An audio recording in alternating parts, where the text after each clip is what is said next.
Eu tenho escutado alguma coisa a respeito desse Relic, que é o novo filme de terror dirigido por uma estreante na direção de longa-metragem, que é a Natalie Erica James, e no meio de tanto lançamento que eu tô deixando passar justamente para priorizar os meus filmes, que há muito tempo que eu tenho que ver, eu resolvi abrir um espaço para esse daqui, já que é um terror e é uma coisa que de alguma maneira eu achei que seria interessante trazer para cá. É basicamente uma mãe e uma filha, a mãe interpretada pela Emily Mortimer e a filha interpretada pela Bella Heathcote. Elas vão ver como é que tá a matriarca, né, no caso mãe de uma e vó da outra, que tem mais de 80 anos e tá sozinha dentro de casa, já deu problema antes, já deixou torneira ligada, inundando a casa, então pode estar em apuros, por assim dizer. E na realidade, quando chegam ali na casa, que é bem afastada da cidade, elas percebem que ela simplesmente não está ali. Sim, em algum momento essa avó vai aparecer, não vou dizer como, em que estado e o que vai acontecer a partir daí. O que dá pra dizer é que essa diretora estreante, a Natalie Erica James, ela tem até algumas ideias muito interessantes. Ela tem alguns conceitos visuais bacanas,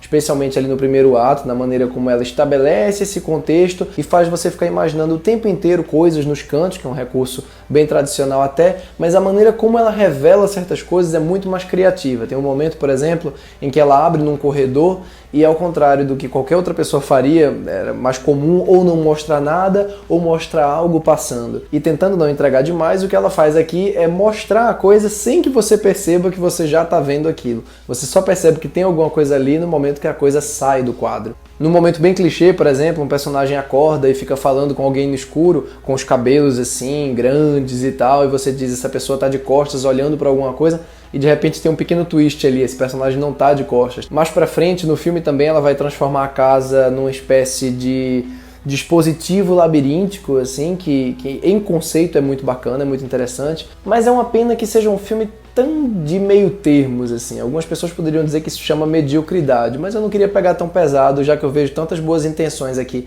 Eu acho que ela nem tem tanta criatividade técnica para filmar essa história, nem tem tanta inventividade, tanta originalidade nos enquadramentos e na maneira como ela elabora mesmo os elementos de cena, né, os elementos de fotografia. E nem tem também aquela falta de compromisso, aquela coisa para deixar a gente entrar mesmo nos elementos mais gráficos, sem muita frescura. Aqui em outras palavras, como eu falei para um colega, é mais um episódio da série iniciada lá atrás, em 2014, pelo Babadook, e é colocada para frente por A Bruxa e adjacências. Babadook, inclusive, para mim permanece o guia espiritual de muita coisa que veio depois, e Relic é para mim a prova mais viva de todas. 6 anos depois do filme da Jennifer Kent, a gente tem mais uma vez alguém transformando a casa e o conflito ali numa alegoria para questões emocionais entre os personagens. Tudo que é sobrenatural, tudo que é misterioso aqui envolve uma camada consideravelmente espessa de simbologia, o que em si pode ser tanto bom como pode ser também um mero artifício, pode ser uma coisa vazia. Na primeira metade, o filme parece quase um piloto de seriado. Ele apresenta para você uma série de elementos e de mistérios, né, de pequenos mistérios. Tem um ou outro personagem secundário também e tal. E tudo isso parece que vai culminar, parece que vai desaguar em alguma coisa, em alguma reviravolta, em alguma revelação. E quando vai chegando lá no terceiro ato, que inclusive é uma transição bem abrupta, o filme parte meio que do primeiro ato para o terceiro ato, ele já abandona praticamente tudo isso em prol justamente dessa mensagem final, vamos dizer assim. E isso culmina num dos melhores finais do ano. Curiosamente, você tem um filme mediano, na minha opinião, que é o caso desse daqui, com um final muito bom. Eu não vou dizer que é um final que salva o resto, porque o resto não é ruim, e não vou dizer que é um final também virtuosístico, genial, revolucionário, porque não é. Mas é um final muito bonito. Mas a impressão que dá, principalmente algum tempo depois de ver o filme, não é que esse final ressignificou totalmente todas as cartas que foram colocadas na mesa antes. Parece que muitas cartas foram, na verdade, jogadas fora. Existe uma coisa meio reiterativa aqui, de ficar o tempo inteiro martelando e martelando e martelando em mistérios, quando no final você vai, de repente, assumir essa mensagem com relação, nesse caso aqui, à velhice, ao cuidado que a gente tem que ter com nossos avós, nossos pais, porque eles vão ficar velhos assim como a gente também vai ficar velho. É um tema muito, inclusive, oportuno e muito atemporal, né? Recentemente eu falei aqui sobre um filme do Ozu, num dos vídeos que eu fiz de duelo de diretores, em que eu citei o Era Uma Vez em Tóquio como um dos filmes mais atemporais de todos os tempos, e é justamente por conta da escolha desse tema.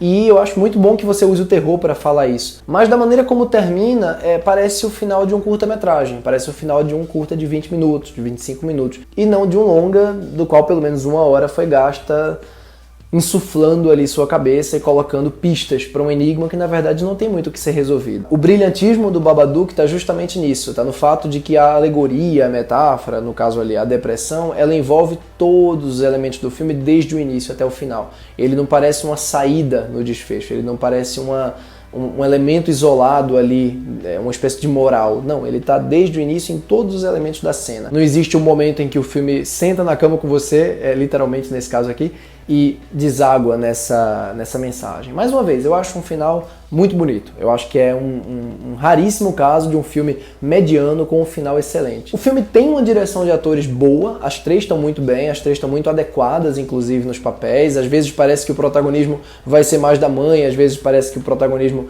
vai ser mais da filha, e é legal a dinâmica das duas, a maneira como elas se...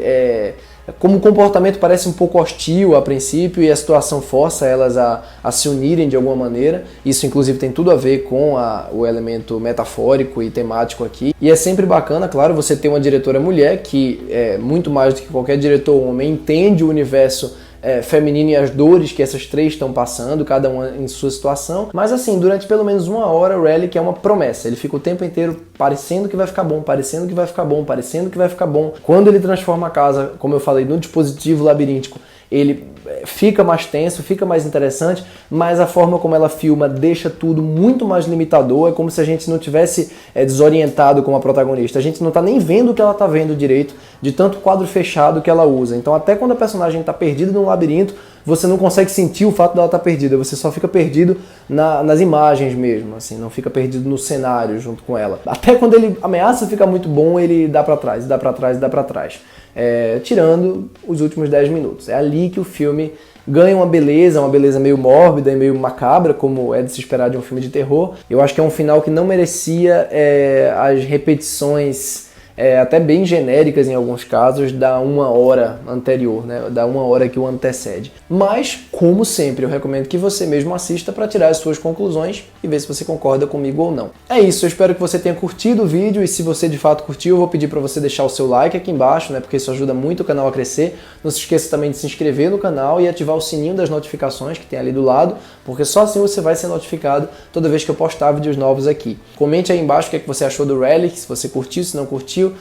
Um abraço para todos e até a próxima. Tchau, tchau.